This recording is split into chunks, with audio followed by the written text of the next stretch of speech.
Hi, my name is Constance Nelson. I am the lead therapist and owner of Constantly Healthy Counseling and Coaching.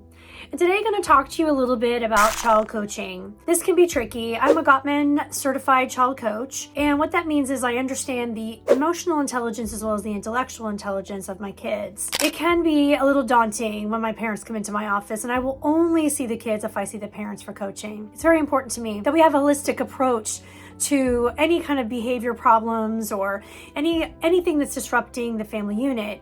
It's very important that we come in holistically. That means we work with everybody in the group, not just the child, not just the siblings, right? The parents as well. And so as we do a wraparound in my practice, we help my parents understand what it is to be a child coach. Now, this can be extremely confusing because it's kind of the opposite of what we've been taught as parents. We are taught to coach, we're taught to encourage, which means it's okay, you're okay, you've got this.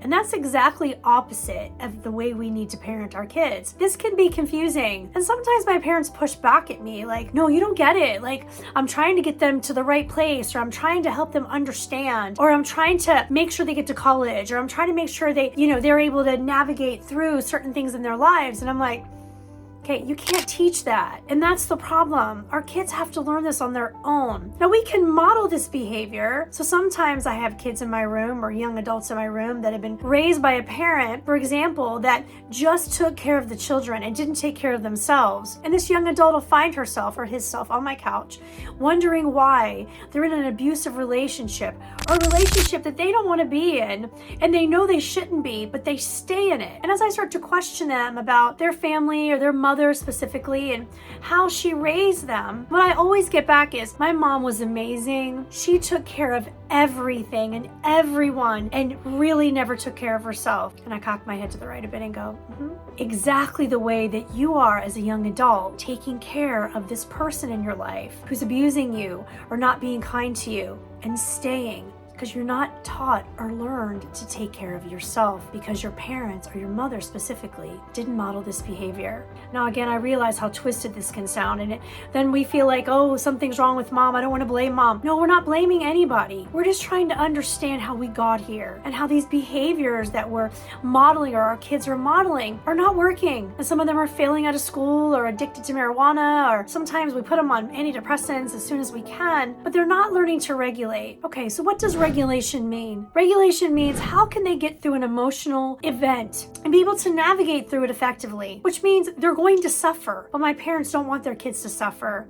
They want to give them things and make them feel better. That's not helping them grow this muscle. And we need to grow this regulation muscle now.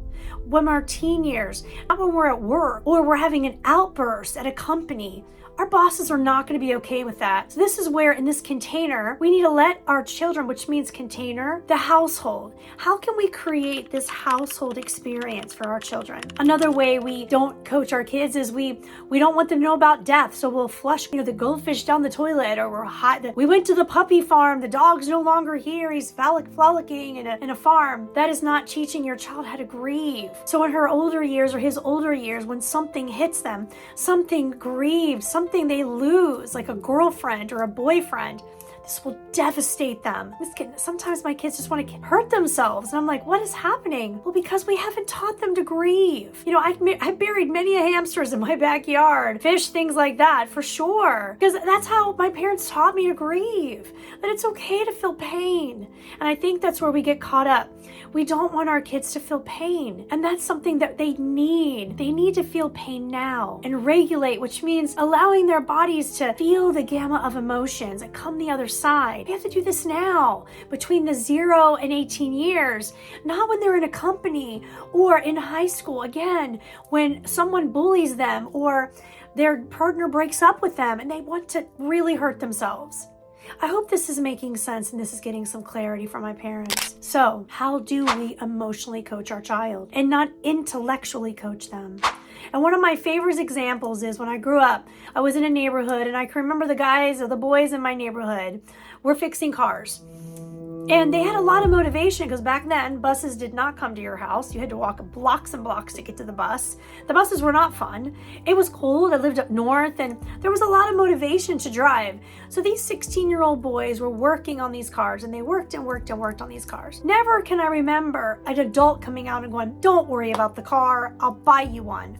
Never did I remember seeing this. Also, I never remember a parent coming out and saying, "You know what, I'll take care of this for you.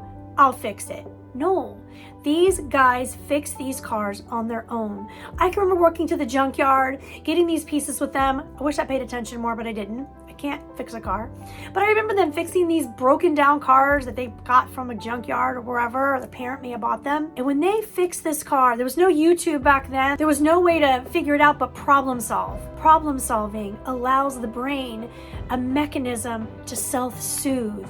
So if we don't learn to problem solve, we don't learn to self-soothe. So these kids these young men will put these pieces together. And when they started this car, they were able to put these pieces together and start that car, we would cheer. You can't buy confidence like that. So please let your kids figure it out. Let them have a safe environment to do it. And don't parent them the way you would have wanted to be parented. No, they have a different environment. So give them this chance to problem solve. So they're able in these moments to self-soothe, regulate their emotional centers when something hits them hard, which it will. And we want to do it now, between the ages of 3 and 18, not in their 20s. So I hope this is making sense. I want to give you one more example. Oprah Winfrey did a segment on child coaching, and she was teaching parents how kids get kidnapped and was trying to convince the parents or show the parents how this works. Every single time a parent would be facing Oprah, and behind the parent there would be child lures, or the child would be in a playground, and Oprah would be talking to the parent and say, "Would your child ever talk to a stranger? Would they ever leave with a stranger?" And the parents were adamant, "Oh no, my child would never, ever, ever leave with a stranger." And within seconds, their kids were being lured away. Oprah did this segment after segment after segment. And every time these kids were lured away, even the older kids, you think, "Oh, I'll leave my child with the older kid." No, they were being lured away too. So after this was happening time and time again, Oprah brought these children into the studio. The child lure coaches came in and they talked to these children and they said, "Hey, why did you allow me to lead you off the playground?" He talked to the children this way. And these children were about, I guess from like 6 to about 11. And he said, "Why did you let me lure you off the playground?" And the children very, very innocently said, in a very intellectually intelligent way, "You said you had a puppy. You said you had candy. You looked nice." Logic, logic, logic. And the child lure goes, "Okay, I hear you. But as I was luring you away, did you feel something in your body?" The child goes, "Oh yeah, I did. I felt butterflies in my belly, or I felt a tightness in my chest." And the coach said, "This is what you have to follow. If you believe you're being lured away, or you believe that this person isn't saying the truth, trust your gut, trust your body. This will never happen." Because these parents will take these children home. They will not emotionally coach them because I don't think they got what I got out of it. And they will coach them. Make sure you don't leave with a stranger. Make sure they're this. Make sure they're that. They're coaching them. They're not giving them this place in their bodies to feel this. And that's what's going to save them from being lured off a playground or being lured into a car. Or if one of our girls is in a situation and she's with a nice boy and she's saying no and he's saying yes, she has to feel in her body that this is not okay. I hope this is making sense. And I know I've got some examples that are a little deep, but I want my parents to understand. Again, we don't mean to do it. We haven't done anything wrong. And I try to make sure my parents don't feel bad when I completely reverse what they should have been doing. So we want to stay in the EQ, which is the emotionally coached model, not in the IQ. IQ is logic.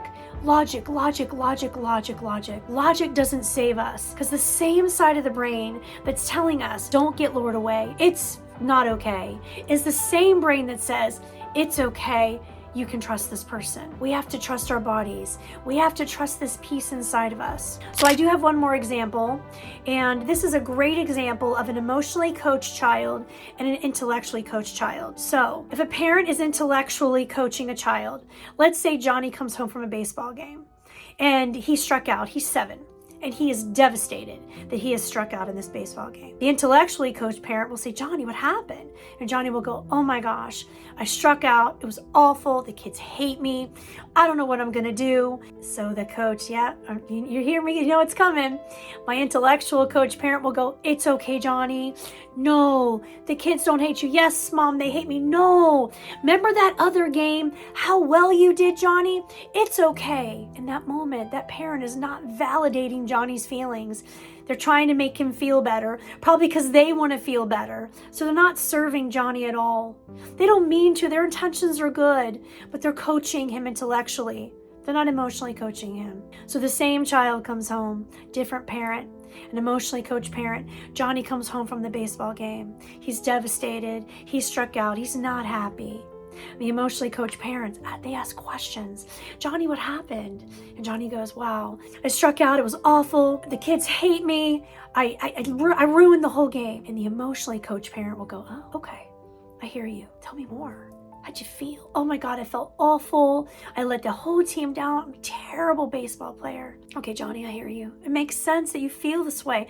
I hear you saying that you let down your team. She's validating, restating. That's listening. That's active listening. It makes sense that you feel this way, Johnny. Of course. Wow. I get it. I get it. What do you think happened? They ask a question. This is the problem-solving mechanisms that are starting to move in the brain. And Johnny goes, I don't know. The bat was very slippy. Mother goes, oh, do you know of anybody that may be able to teach you how to bat? Johnny says, maybe the coach. What a great idea. Maybe the coach can help you, Johnny says. Maybe I can talk to the coach tomorrow and I can see if he can help me. Now, as a parent, I may call the coach and go, hey, Johnny's going to talk to you, right? I may call the coach real quick because maybe Johnny's a little young. But then Johnny gets to go to that coach and Johnny gets to advocate for himself and ask the coach to coach him and help him with the batting. What has Johnny done? He is in victory. He has figured this out, which gets that part of his brain going. He has problem solved and he has advocated for himself. That's emotionally coached. I hope this makes sense to my parents. This happened to me personally with my child. He's high functioning autistic and he ended up getting in the same kind of situation. And I had to maneuver things so he felt empowered because he wasn't going to tell me about it because Mom always takes care of business. But I had to do this at his employment and I had to coach a little bit his employer to help my son come in and be able to express what was going on the floor and in his environment. Yes, I did prep the employer a little bit. Yeah, I did. But my son was able to go in and advocate for himself and things got better. So he believes that he did this for himself. All right, parents. So let's think about this. How are we coached growing up? Maybe it was not good or backwards. Let's make sure our childhood isn't impressing on our kids. Let me give my child the life I would have wanted. No, that's not what you need to do. Give the life they need. Let's start to coach our kids emotionally, not intellectually. All right, guys? So let's get some coaching going on, do some practicing, and give me a ring or let me know how you do. Give me a little blurb at the bottom of my YouTube here on my video and let me know how it works out for you.